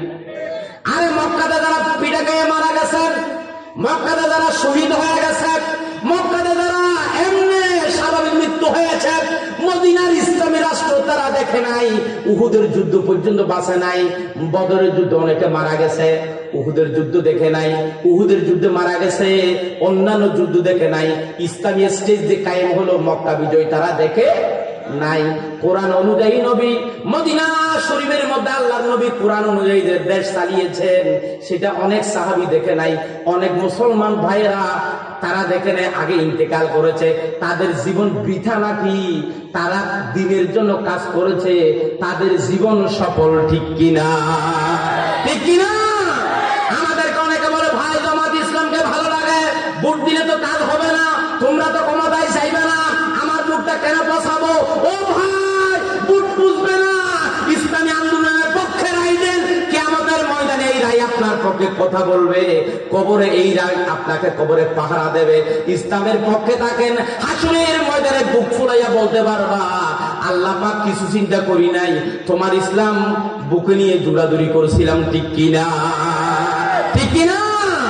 নবীর সাহাবীরা যারা ইসলামী আন্দোলন করেছেন কিন্তু মক্কা বিজয় দেখে নাই, রসুলের ইসলামী সমাজ কায়েম, মদিনার ইসলামী রাষ্ট্র কায়েম হওয়ার পরে ইসলাম অনুযায়ী যে দেশ চলে সেটা তারা দেখে নাই। আগে যারা মারা গেছে, আগে যারা শহীদ হয়েছে, তারা বৃথা নাকি? তারা কি ব্যর্থ নাকি? তারা ভুল করেছে নাকি? তারা কি সত্যের পথে ছিল না? ও ভাইয়েরা, তারা যদি এই পথে চলতে চলতে মরে যেতে পারে, এই পথে চলতে চলতে তারা যদি শহীদ হতে পারে, আমরাও সেই পথে চলতে চলতে মরে যাব, সেই পথে চলতে চলতে শহীদ হয়ে যাব, ঠিক কিনা? শাহাদাত শাহাদাত শাহাদাত চাই, শহীদ হয়ে বাঁচতে চাই, বলেন শাহাদাত শাহাদাত শাহাদাত চাই, শহীদ হয়ে মরতে চাই, যেই পথে মোর শাহাদাত সেই পথে জীবন হারাতে চাই, শাহাদাত শাহাদাত শাহাদাত চাই, শহীদ হয়ে বাঁচতে চাই, ঠিক কিনা? ও ভাইরা, যদি একটু রেফারেন্স যদি দিই, আপনি একটু সামনে আসেন।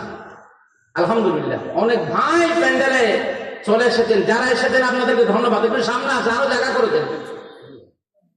আজকে আমার বেশি ভালো লাগছে, আমার পিছনে আমার পাশে বসে রয়েছেন একটা আমার উস্তাদ, আর একটা হলো উস্তাদের উস্তাদ, আমি সাইফুল হুজুরকে পেয়ে আমার অনেক ভালো লাগছে। ভাইরা আমি বলতে চাই পৃথিবীর জমিনের শ্রেষ্ঠ একজন সাহাবী আব্দুল ইবনে মাকতুম। আব্দুল ইবনে মাকতুম হন অন্ধ সাহাবী, কালো সাহাবী, অন্ধ সাহাবী আব্দুল ইবনে মাকতুম। আরে অন্ধ সাহাবী, উনি আল্লাহর কাছে এত প্রিয় সাহাবী ছিল, উনি রাসূলুল্লাহর দরবারে একদিন আসলেন। আপনারা জানেন রাসূলুল্লাহ ইসলামের প্রথম যুগে যখন দাওয়াতি কাজ করছিলেন, গরিবের দাওয়াত যখন দিয়েছে, গরিবেরা সহজ ইসলাম গ্রহণ করে ফেলেছে। বড় বড় শিক্ষিত লোকেরা ইসলাম গ্রহণ করতে চায় না। আবু জাহেল মুহাম্মদের কথা শুনে না, উতবা মুহাম্মদের কথা শুনে না, সাইবা মুহাম্মদের কথা শুনে না। শিক্ষিত মানুষেরা, পয়সাওয়ালারা মুহাম্মদ সাল্লাল্লাহু আলাইহি ওয়াসাল্লাম, অথচ আত্মীয় তাদের কথা তার কথা শুনলো না, কলমা পড়লো না।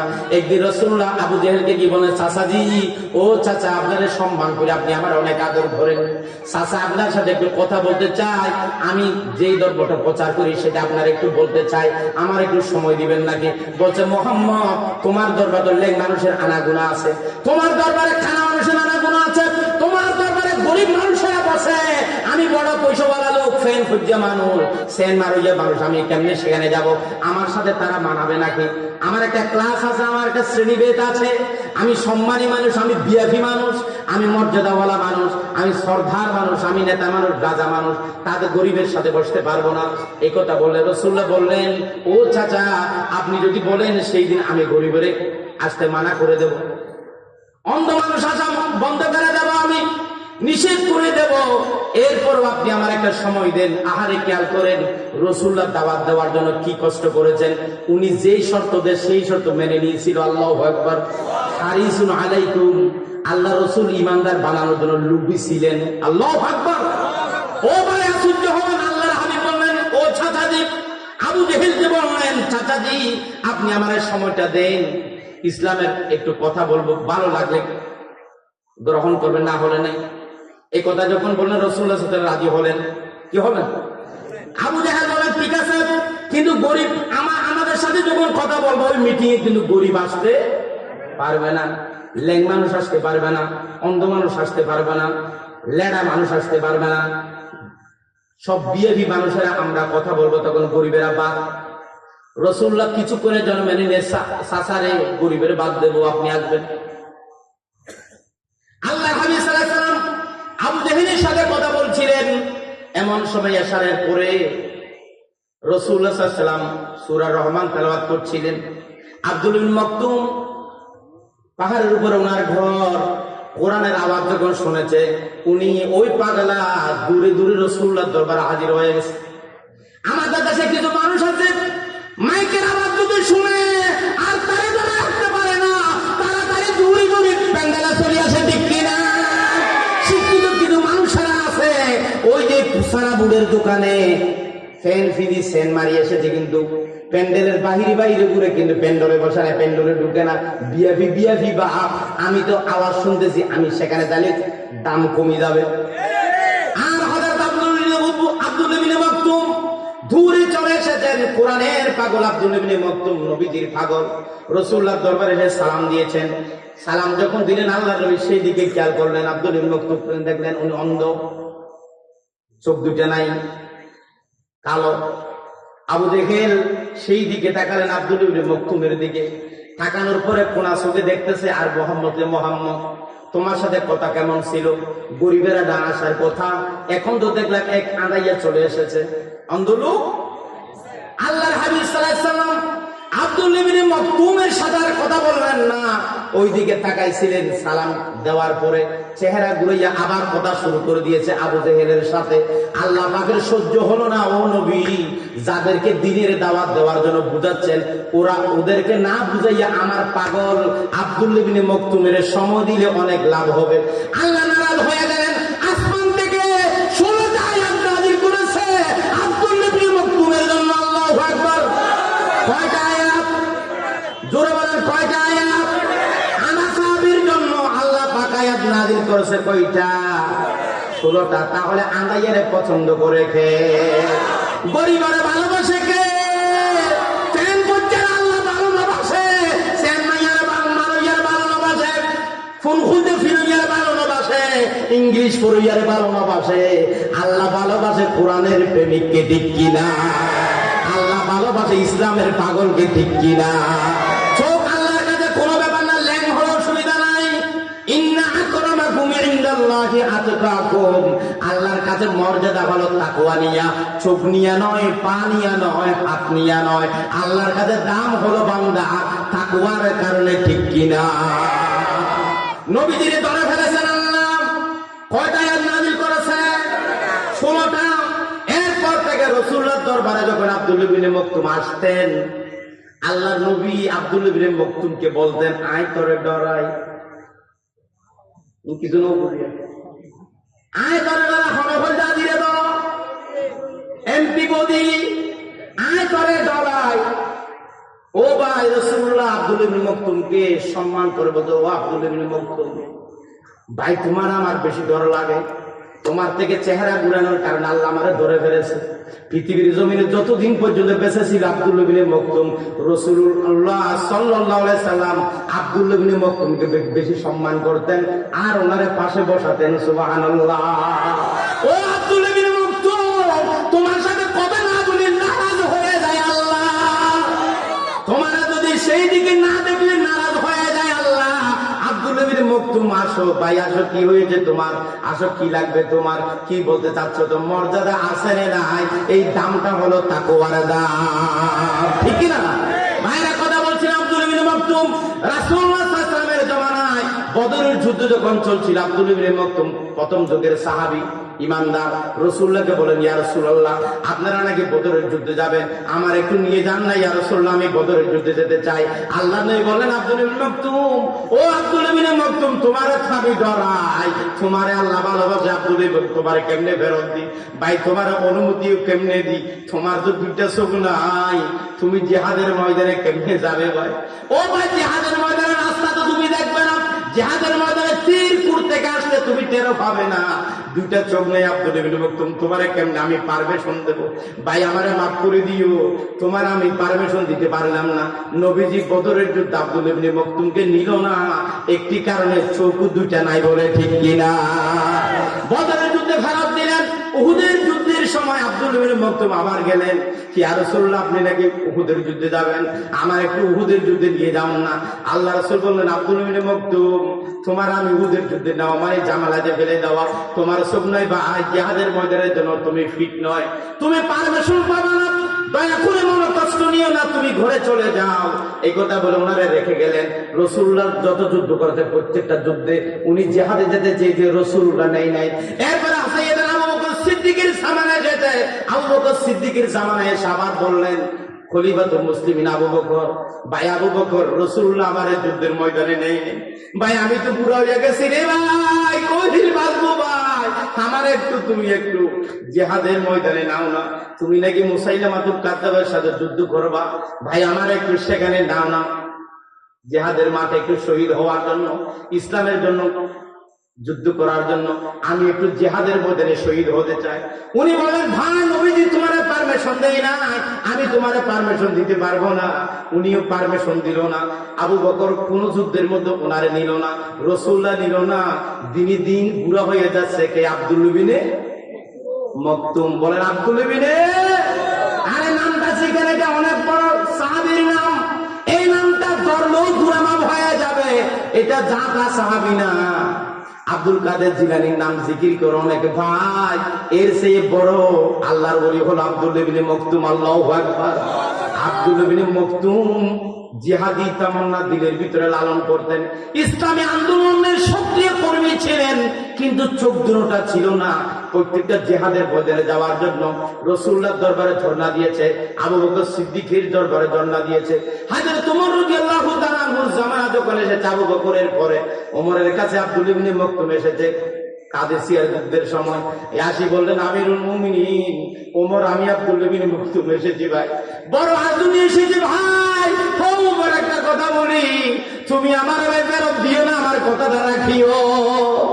রাসূলুল্লাহ সাল্লাল্লাহু আলাইহি ওয়াসাল্লামের সাহাবী ওমর আব্দুল্লাহ ইবনে মাকতুমকে দেখে সম্মান করলেন। ও আব্দুল্লাহ ইবনে মাকতুম ভাই, তোমার নবী সম্মান করতো, তোমার আবু বকর সম্মান করতো, আমি ওমরের সম্মান করি ভাই। এদিকে আসেন ভাই, আমি একটা কথা নিয়ে এসেছি। কথাটা হলো, আপনারা নাকি যাচ্ছেন কাদেসিয়ার যুদ্ধে, আমার একটু যুদ্ধের পারমিশন দাও না, আমি কয়দিন বাঁচবো, একটু শহীদ হতে চাই। আল্লাহু আকবার। কি হতে চাই?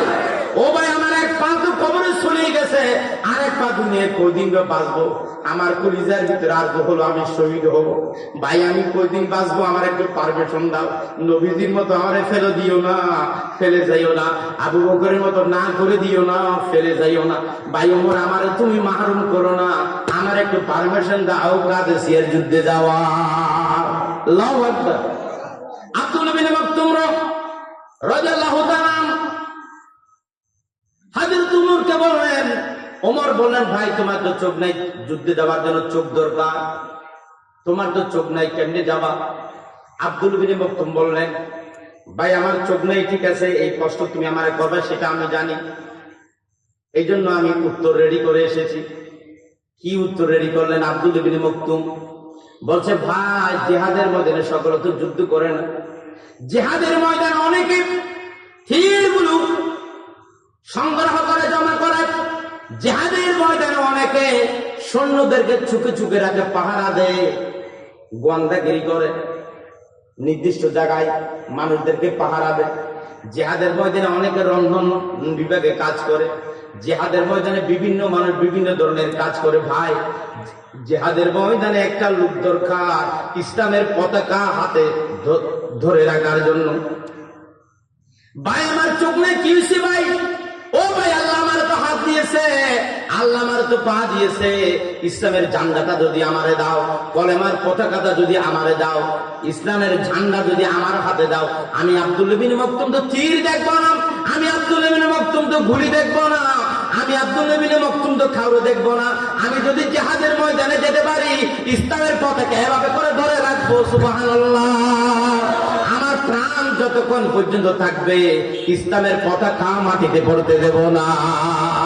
ও ভাই তুমি আমারে মাহরুম করে দিও না, ইসলামের ঝান্ডাটা আমি আব্দুল বিন মাকতুমরে দাও, আমি জিহাদের ময়দানে ইসলামের পতাকা উড্ডীন করে রাখবো আর জিহাদের ময়দানে শরীক হব। আমাকে যদি তীর মারে তারা যারা যুদ্ধ করবে ইসলামের পতাকা যিনি ধরবে তারাই তো তীর মারবে, আমার তীর মেরে এপুর এপুর করে দেখ, ফুটা ফুটা করে দেখ, জাল জাল করে ফেলো, আমার ছিদ্র ছিদ্র করে ফেলো, গুলি মেরে আমার তীর মেরে বল্লম মেরে আমি যার যার হয়ে যাব, তারপর প্রাণ যতক্ষণ আছে ততক্ষণ ইসলামের পতাকা মাটিতে পড়তে দেব না। আল্লাহু আকবার। হযরত ওমর রাদিয়াল্লাহু তাআলা পারমিশন দিলেন আব্দুল বিন মাকতুমকে কাদেসিয়ার যুদ্ধে যাওয়ার জন্য। কাদেসিয়ার যুদ্ধের মধ্যে রওনা হয়ে গেলেন। আরে পতাকা যিনি উনি কোথায় থাকে, পিছনে না আগে? জোরে বলেন। পিছনের বাইরে বলেন। যুদ্ধের ময়দানে যাওয়ার সময় পতাকা যিনি নেই উনি আগে থাকে না পিছে থাকে? সামনে আছে আব্দুল বিন মাকতুম, চোখ দুটো নাই, দুইটা চোখ নাই, দুই হাত ধরে ইসলামের ঝান্ডা উঁচু করে ধরে রেখেছেন। যুদ্ধ শুরু হয়ে গেল। সকলে কাফেরেরা আব্দুল বিন মাকতুমকে লক্ষ্য করে যিনি কলিমার পতাকা উড্ডীন করেছে তারে আগে মারবে, ওনারে ফুটা করে দেওয়ার জন্য ছিদ্র ছিদ্র করে গুলি মারতেছে, তীর মারতেছে, ওনার শরীর এপুর এপুর হয়ে যাচ্ছে। যতক্ষণ পর্যন্ত পৃথিবীর জমিনে বেঁচে ছিল আব্দুল বিন মাকতুম ততক্ষণ কলিমার পতাকা পড়তে দেই নাই। যুদ্ধে মুসলমানরা বিজয় হবেন, বিজয় হওয়ার পরে লাশগুলো যখন নিচ্ছেন, খুঁজে খুঁজে লাশগুলো যখন সংগ্রহ করছেন, এমন সময় দেখে যে আব্দুল বিন মাকতুম জিহাদের ময়দানে শহীদ হয়ে পড়ে আছে। ইসলামের পতাকা ওই সময় মরা বড়ি পরে আছে লম্বা হইয়া, কিন্তু হাত দুটোটা এভাবে করে ইসলামের পতাকাকে বুকের উপরে নিয়ে অত ইসলামের পতাকা হুবহু উড্ডীন করে রেখেছে। আল্লাহু আকবার। ও ভাই চোখওয়ালা মানুষ, আমরা ঠিক কিনা বলেন? কার কার চোখ আছে একটু হাত তুলে দেখান। হাত যেমন ভাই, এই দুইটা চোখ কত বড় নিয়ামত। কার কার পা আছে, কার কার হাত আছে? আমার ভাই আব্দুল বিন মাকতুম রাসূলুল্লাহর সাহাবী, ওনার দুইটা চোখ নাই কিন্তু দিলের ভিতরে জিহাদি তমন্না ছিল, ঠিক কিনা? ও ভাই আব্দুল বিন মাকতুম শহীদ হয়ে মৃত্যুর পরপরে জান্নাতের ওই পারে চলে গেছে, ঠিক কিনা? এই জন্য যে কথাটি বলতে চাই, পৃথিবীর জমিনে যত নবী পাঠিয়েছেন সমস্ত নবীদেরকে একামতে দিনের জন্য পাঠিয়েছেন। কোরআন শরীফের আয়াত সূরা শুরার 13 নম্বর আয়াত, আপনারা তো বলেন হুজুর রাজনীতি করা ইসলামে আসেনি। নামাজের কথা আপনারা কেন জমাতের হুজুরেরা বলেন না? রোজার কথা কেন বলেন না? কওমি হুজুরেরা তো শুধু নামাজ রোজার কথা বলেন। কওমি হুজুরদের ভিতরে এমনও হুজুর আছে, কিন্তু ভালো মুজাহিদ মানুষ তাদের ভিতরে আছে, আমি অস্বীকার করছি না। কিন্তু এমনও মানুষ আছে শুধু সাদা চায় আর সাদা চায়, হালাল হারাম নাই, শুধু গরু খাইতে চায়, সাদা খাইতে চায়। নৌকা মার্কা চলির বস্তা পাইলে কমি মলইব গুনাহ মিলি হইয়া যায়, ঠিক কিনা? এমপি কমলের নুন খাই নাই এমন মৌলানা কম আছে। ও ভাইয়েরা, আমরা যারা জামাত ইসলাম করি, কলিমার দাওয়াত দিই, ফাঁসির কাছে গেছি আমরা, আমাদের নাকি আকীদা খারাপ। আমাদের আকীদা হলো লা ইলাহা ইল্লাল্লাহ মুহাম্মাদুর রাসূলুল্লাহ। আমি আজকে বলার জামাত ইসলামের আকীদা লা ইলাহা ইল্লাল্লাহ মুহাম্মাদুর রাসূলুল্লাহ, এটা জামাত ইসলামের আকীদা।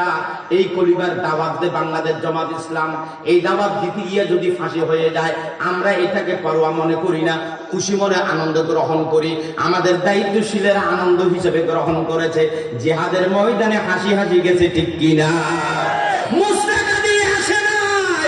বাংলাদেশে এমন আলেম আছে জেলখানায় গেছে, মুস্তাকা দিয়ে স্বাক্ষর দিয়া আর জীবনে কথা বলবো না, আর জীবনে রাজনীতি করব না, আওয়ামী লীগের গান গাইবো, আওয়ামী লীগের বিরুদ্ধে যাব না, ইসলামী রাজনীতি করব না, এই রকম করে মুস্তাকা দিয়ে বের হয়েছে। এমনও আলেম আছে, ঠিক কিনা? আর এমন আলেম আছে ছেলে জানাজা পড়িয়েছে জেলখানা থেকে এসে, মায়ের জানাজা পড়িয়েছে জেলখানা থেকে এসে, এরপরে জেলখানার মধ্যে ফাঁসির কাছে গেছে, এরপরও বাতিলের কাছে মাথা নত করে নাই। উনি বলে যে আমি তো হকের উপরে আছি, কলিমার দাওয়াত দেওয়ার কারণে জেলে এসেছি, এই কলিমার রশি আমি গলা থেকে খুলবো না। এই কলিমার রশি নয়, এটা ফাঁসির রশি নয়, এটা আমার কলিমার জান্নাতের রশি, ঠিক কিনা? সূরা সূরার 13 নম্বর আয়াতে আল্লাহ বলেন, শারআ লাকুম মিনাদ-দীনি মা ওয়াসসা বিহি নূহান ওয়াল্লাযীনা আওহাইনা ইলাইকা ওয়া মা ওয়াসসাইনা বিহি ইব্রাহীমা ওয়া মূসা ওয়া ঈসা আন আকিমুদ-দীন ওয়া লা তাতাফাররাকু ফীহি। এই আয়াতে কারিমার ভিতরে আল্লাহ বলেন, ও দুনিয়ার মানুষ, দিনের আমি চূড়ান্তভাবে বিধিবিধান নির্ধারণ করে দিয়েছি, আমি ফাইসালা করে দিয়েছি। এই কথাটা আমি নূহ নবীকে বলেছিলাম, হে নবী আপনাকে ওহী নাযিল করে আপনাকেও বলেছি। এই কথাটা আমি ইব্রাহিম নবীকে বলেছি, এই কথাটা আমি ঈসা নবীকে বলেছি, এই কথা আমি মূসা নবীকে বলে, জলিলে কদর বড় বড় নবীদের নাম আল্লাহ ধরেছেন, তাদেরকে আমি বলেছি। কথাটা কি? আনাকিমুদ্দিন, দিনকে তোমরা কায়েম করো, ওয়ালা তাতাফাররাকু ফীহি, দিন কায়েমের ক্ষেত্রে তোমরা বিচ্ছিন্ন হইও না, ইসলামী আন্দোলন করো, কোরআনকে কায়েম করার জন্য চেষ্টা করো মুসলমানেরা। এটা আমি আমাদের নবীকে ওহী নাযিল করে আল্লাহ বলেছিলেন, এটা নূহ আলাইহিস সালামকে বলেছিলেন, এটা আমাদের বাবা ইব্রাহিম আলাইহিস সালামকে বলেছিলেন। বাবা ইব্রাহিমকে কারা কারা ভালোবাসেন? হাত উঠান, কবুল করুন আমিন। ও ভাই, ইব্রাহিম আলাইহিস সালামের নাম নামাজে ধরতে হয়, ঠিক কিনা বলেন? জানাজাতে পড়তে হয়, মিল্লাতা আবিকুম ইব্রাহিম হুয়া সাম্মাকুমুল মুসলিমিন। আমাদের বাবা ইব্রাহিমকে আল্লাহ বলেছিল, আল্লাহ কি বলেছিল জাতির পিতাকে? কি বলেছিল? মূসার মতো দলিলে কদর নবী, ওনারা কি বলেছিল? ঈসা আলাইহিস সালামের মতো শানদার নবীকে কি বলেছিল? একটা কথা বলেছিল, মূল কথা একটা, আনাকিমুদ্দিন ওয়ালা তাতাফাররাকু ফী। আল্লাহু আকবার। তোমরা দিনকে কায়েম করো, এই দিন কায়েমের কথা বলে মুসলমান এদিকে সেদিকে যাইও না, ঠিক কিনা? এখন তো আমাদের মানুষদেরকে যদি এক জায়গায় দেখা হয়, জামাত মিটিং দলের, ইসলামের মিটিং দলের একটা বয়, এদিকে একটু কথা শুনি, এই কথা বললে আমাদের বেঈমান মুনাফিক যারা আছে, আমার একটু কাজ আছে, আমি একটু আসি, আমি এখন আসতেছি, এই কথা বলি, এইরকম করি করি চলি যায় জিন্দা মুনাফিকে, ঠিক কিনা? ঠিক কিনা? ও ভাইয়েরা, ইসলামের কথা বলে দাঁড়াইয়া যাবেন, ইসলামের কথা বললে কান লাগাইয়া দেবেন। ইসলামের কথা শুনতে হবে, ইসলামের কথা মানতে হবে, ইসলামের পক্ষে থাকতে হবে। কারা কারা রাজি দুহাত তুলি দেখা।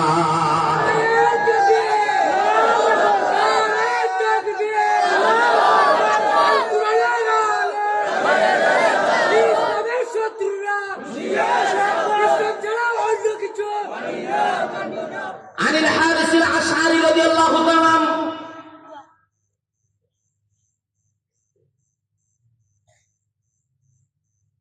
قال رسول الله صلى الله عليه وسلم أنا أمركم بخمس الله أمرني بهن। আল্লাহ পাক আমারে অর্ডার করেছেন 5টা বিষয়, আমি তোমাদেরকে সেই 5টা বিষয় জানাতে চাই। সাহাবীরা বললেন ইয়া রাসূলুল্লাহ জানান। 1 নম্বর হলো বিল জামাআত। আমার সাহাবী উম্মতেরা ও দুনিয়ার মুসলমানেরা যেখানে যাও সেখানে একদল হয়ে জামাত হয়ে চলিও। আল্লাহ, এখানে জামাত মানে হলো জামাত ইসলাম নয়, জামাত মানে হলো দল। এটা কার দল? ইসলামের দল। এটা কার দল? মুসলমানের দল। এটা কার দল? এটা হলো আল্লাহর দল। ঠিক কিনা? আল্লাহর দ্বীনের কাজ যারা কায়েম করতে চায়, দ্বীন কায়েম যারা করতে চায়, সেই দল করিও কথাকার, নবীর কথাকার। এটা হাদিস। বিল জামাআত, জামাতবদ্ধ হয়ে চলবে। ওয়াসসামি'i, এরপরে নেতাদের কথা শুনবা। ইসলামী আন্দোলনের নেতা যারা হবে তাদের কথা শুনবা, আলেম ওলামাদের। ওয়াত্তাআতি, তাদের কথাগুলো মেনে চলবা। ওয়াল হিজরাতি, এগুলা যদি শোনো, দল যদি করো, তাদের আনুগত্য যদি করো, এলাকার ভিতরে গুনাগুন শুরু হয়ে যাবে, দুশ্মনী শুরু হয়ে যাবে, তুমি টার্গেটে পড়ে যাইবা, তোমার ঘরে আগুন ধরাই দিতে চাইবে, তোমার সমাজ থেকে বয়কট করতে চাইবে। এমন পরিস্থিতি যদি হয়, ওয়াল হিজরাতি, দেশ ছেড়ে হিজরত করে যাইবা, কলমাটা কলিমা তা বুকে নিয়া তুমি অন্য জায়গায় চলে যাইবা, তারপরে কলেমা খুলে ফেলবে না। আল্লাহু আকবার।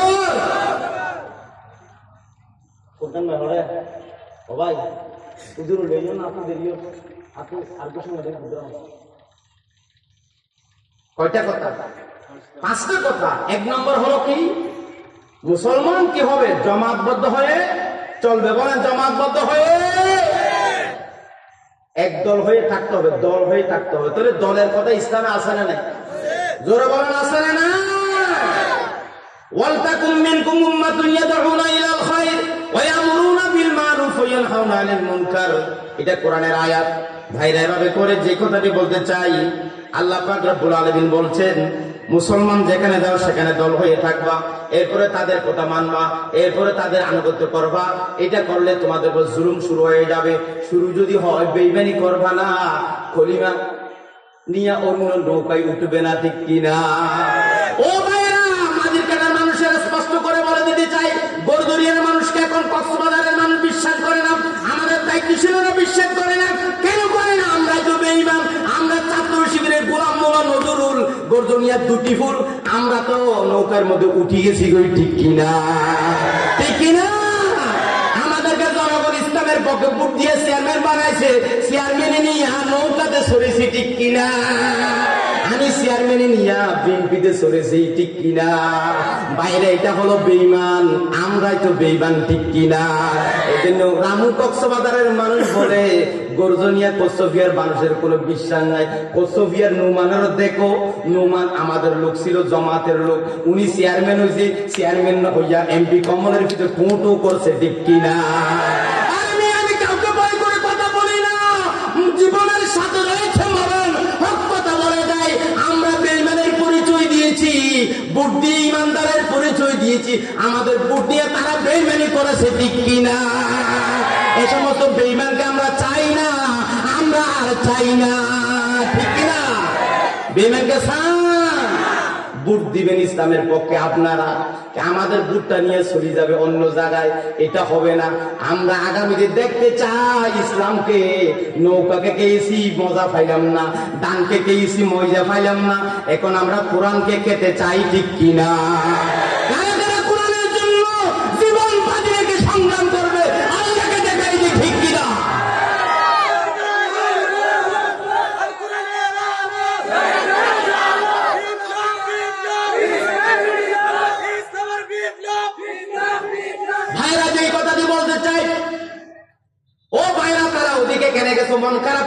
কেন গেছে? তারা ইসলামকে বুঝে না, মানুষের ম্যান্ডেটকে বুঝে না। জনগণ আমার ভোট দিয়েছে, আমি ভোট নিয়ে সিনেমা নিয়ে খেলেছি। আমার কথা বলছে, আমি কিন্তু চেয়ারম্যানে দাঁড়াবো না। এরপরে বলছে, আমি মৌলানা আব্দুল জব্বারকে যদি ভোট দেন, আল্লাহর কসম আমি কলিমা কোরআন আয়াত করে শপথ নিয়ে জামাত ইসলামের রুখন আমার গলায় ফাঁসি আসতে পারে, আপনাদের ভোট নিয়ে অন্য নৌকায় আমি উঠতে পারি না। ঠিক কিনা? ও ভাইরা, ভুল আর করবো না। আমরা ইসলামের পক্ষে থাকবো, আমাদের জন্য যিনি কাজ করবে তার পক্ষে থাকবো। দল যারা পরিবর্তন করে তাদেরকে আমরা ঘৃণা করি, ঠিক কিনা? যারা দল পরিবর্তন করে তারা বেঈমান, ঠিক কিনা? হকের উপরে যারা থাকে তারাই হলো 1 নম্বর ঈমানদার, ঠিক কিনা? আল্লাহ রাসূল বলতেন 4টে কাজ।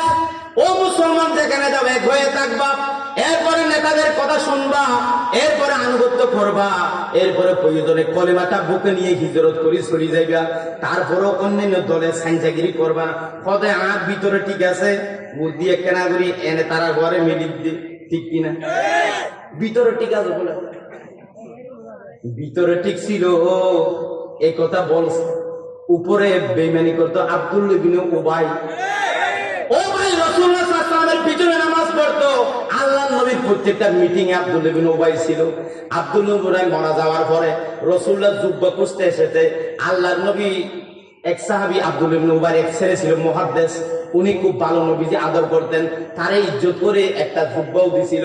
রাসূলুল্লাহ জানাজায় গেছে, ওমর ফারুক কানি ধরছে, এরপরও জানাজা পড়াইছে, এরপর আবার দাফন করার পরে আবার যখন দোয়া করতে চাই, আল্লাহ অভিনাজির করে দিয়েছে, হে নবী 70 বার যদি দোয়া করার কাজ হবে না। বেঈমান তো ফাক্কা বেঈমান আব্দুল্লাহ ইবনে উবাই। এখন প্রশ্ন, এর আগে কেন অভিনাজির হলো না? খানি দুর্গিত ওমর এই সময় কেন অভিনাজির হলো না? জানাজার আগে কেন নবীর আল্লাহ সিঙ্গেল দিল না? আল্লাহর হিকমত আছে, নবীরও হিকমত আছে। ওই জানাজার পরে, জানাজা যখন পড়েছে, কাফেররা দেখছে এটা কেমন মানুষ, কত বড় হৃদয়বান মানুষ, যিনি আজীবন দুশ্মনী করছে মুহাম্মদের পক্ষে, মুহাম্মদের বিরুদ্ধে দুশ্মনী করে আসছে, মুহাম্মদ তার জানাজা পড়েছে, এটা কেমন দয়ালু মানুষ, কত বড় হৃদয় হলে এরকম করতে পারে। 1000 মানুষ এই দৃশ্য দেখে মুসলমান হয়ে গেছে। আল্লাহ জানতেন কতজন মুসলমান হবে, 1000 কতজন হবে, 1000। আল্লাহর নবীও সেটার জন্য পলিসি অবলম্বন করেছিলেন। জানাজার পরে 1000 মানুষ মুসলমান হয়েছে। বাইরে যেই কথাটা বলতে চাই, প্রয়োজন হলে ঈমান নিয়ে দেশ থেকে চলে যাব, এলাকা ছেড়ে চলে যাব, তারপরও অন্য দলে উঠা যাবে না, ঠিক না? এরপরে হলো ওয়াল জিহাদ ফি সাবিলিল্লাহ। 5 নম্বর হলো ইসলামী আন্দোলন করা, জিহাদ করা, আল্লাহর পথে জিহাদ করা। আল্লাহর পথে কি করা? ওয়ামান খরাজা বিনাল জামাআতি কিদা শিবিরিন ফাকাদ খালা আরিবিকাতুল ইসলাম মিন উনুকি। কেউ ইসলামের দাওয়াত করে, ইসলামী দল করার পরে কেউ যদি ইসলাম থেকে 1 বিগত সরে যায়, সে তার গলা থেকে কলমার রশি খুলে ফেলেছে। ইল্লা আইয়ুরাজা, সে যদি ফিরে আসে তাহলে অসুবিধা নাই। ও ভাইরা, আমার তো মন খারাপ করিয়েন না ভাই, যে কথা বলতে চাই, আপনাদের নেত্রী পালাইছে, আপনার এমপি পালাইছে, ভাই আপনি আসেন, জামাত ইসলামের দরজা খোলা, আপনি জামাত ইসলামে আসেন, ইসলামের দরজা বন্ধ নাই, আপনি তওবা করে আমাদের কাছে ফেরত আসেন, আমরা একসাথে জানাজা পড়ি, আমরা একসাথে সমাজে থাকি, আমরা আপনাদেরকে বিতাড়িত করতে চাই না, আমরা আপনাদের ঘৃণা করি না, আপনাদেরকে আমরা বের করে দিতে পারি না। আমার নবী বের করে দেই নাই, আমার নবী ঘৃণা করে নাই। আল্লাহ বলছে মাফ করে দাও, ইসলামী আন্দোলন যারা করি আমরা মাফ করে দিব। তোমরা আমাদের ঘরে ঘুমাইতে দাও নাই, আমরা তোমাদেরকে ঘরে ঘুমাইতে দেব। ভাই আসো, ইসলামের দরজা খোলা, দরজা খোলা। আল্লাহু আকবার। বাইরে রাসূলুল্লাহ সাদাকা হত্যা করেছিল ওয়াহাশী। ওয়াহাশীকে নবীজি ক্ষমা করেছিলেন, কিন্তু রেড সিঙ্গেল দিয়েছিল ওয়াহাশীকে, যেখানে পাও সেখান থেকে মরা এবং জীবিত নিয়ে আসো। ওয়াহাশী যেভাবে হোক ইসলামের কথা শুনে রাসূলুল্লাহর দরবারে এসেছে। অনেক লম্বা ঘটনা বলেছিলাম এক জায়গায়, কিন্তু ওয়াহাশী যখন রাসূলুল্লাহর দরবারে এসে ইসলামের কথা বলেছে, আল্লাহর নবী আর প্রতিশোধ নিতে পারে নাই। ইসলামের কথা যখন বলেছে আমি মুসলমান হতে চাই, আল্লাহর নবী হাত বের করে দিয়েছে, ওয়াহাশীকে কলমা পড়াইছে, মাফ করে দিয়েছে। সুবহানাল্লাহ। এটা শিখাইছে কে? আমাদের নবী শিখাইছে কে? ভাইরা যে কথাটি বলতে চায়, ওমান দাআ বিদাওয়ালিল জাহিলিয়া, কেউ যদি জাহিলিয়তের দিকে আহ্বান করে, জাহিলিয়তের দিকে, ইসলামের বিরুদ্ধে মানব রচিত মতবাদের দিকে কেউ যদি মানুষকে আহ্বান করে, ওমান দাআ বিদাওয়ালিল জাহিলিয়া ফাহুয়া মিন জুসা জাহান্নাম, তার ঠিকানা হলো কোথায়? জাহান্নাম। কিলা ইয়া রাসূলুল্লাহ ওয়া ইন সামা ওয়া সাল্লা, হে আল্লাহর রাসূল, ওরা যদি নামাজ পড়ে, ওরা যদি রোজা রাখে, ইসলামী আন্দোলন করে না, জমাত করে না, শিবির করে না, ইসলামী সরকার কায়েম হোক সেটা চায় না, সাল্লা মার্কায় ভোট দেয় না, অন্য মার্কায় দুশ্মনের মার্কায় ভোট দেয়, সেই ফাঁকি করে নামাজ একক তো বাদ দেয় না, ৫ ওয়াক্ত নামাজ পড়ে, রোজাও একটা বাদ দেয় না, রোজাও রাখে, তারপরও কি জাহান্নামে যাবে? রাসূল বলছেন ক্বালা ওয়া ইন সামা, সে যদি রোজা রাখে, ওয়া সাল্লা, সে যদি নামাজ পড়ে, রাসূল একটা কথা বাড়িয়ে বলছেন ওয়া জাআমা আন্নাহু মুসলিমুন, সে যদি মুসলমানও দাবি করে, তারপরও তার ঠিকানা জাহান্নাম, তার ঠিকানা। ভাইরা যে কথাটি বলতে চাই, ও ভাইরা, ইসলামের পক্ষে আমাদেরকে থাকতে হবে, ঠিক কিনা বলেন? থাকতে রাজি কিনা? জালেম যারা আছে পৃথিবীতে, কোন জালেম গাল্লা ছেড়ে দেয়নি। অনেক জুলুমি করেছিল ফেরাউন, রক্ষা। নমরুদ করেছিল, রক্ষা। হামান করেছিল, রক্ষা পাই নাই। শেখ হাসিনা করেছিল, রক্ষা পাই নাই। কোন স্বৈরাচার যদি একবার বিতাড়িত হয়, আর দেশে আসতে পারবে না, ঠিক কিনা? ক্ষমতা যারা হারাইছে তাদের মোটেও শান্তি নেই, তাদের কি নেই? শান্তি নেই, বেশি অশান্তিটা আছে তারা। বিশেষ করে আমাদের প্রশাসনের লোকেরা আরো বেশি অশান্তিতে, তারা আগের মতো খাইতে পারতেছে, আর ওরা খাইতে খাইতে না খেয়ে অশান্তিতে আছে। আর কিছু আমাদের দেশে 16 বছর খাইতে পারে না, অনেক খিদা তাদের। এখন বলে তাড়াতাড়ি নির্বাচন দেন, আমরা ক্ষমতায় বসি, আমরা একটু খাই, ঠিক কিনা? গর্জনিয়া বাজারে ওনারা খাইছে, এখন আর চাটি খাইব, ঠিক কিনা? ভাই, সবাই ক্ষুধার্ত। আল্লাহকে যারা ভয় করে, বাংলাদেশের ইতিহাস, আমাদের মন্ত্রীরা এই দেশে মন্ত্রিত্ব করেছে, 1 টাকার দুর্নীতি প্রমাণ করতে পারে নাই, ঠিক কিনা? এগুলো আমাদের ইতিহাস। জামাত ইসলামের মন্ত্রী ছিল কি ছিল না?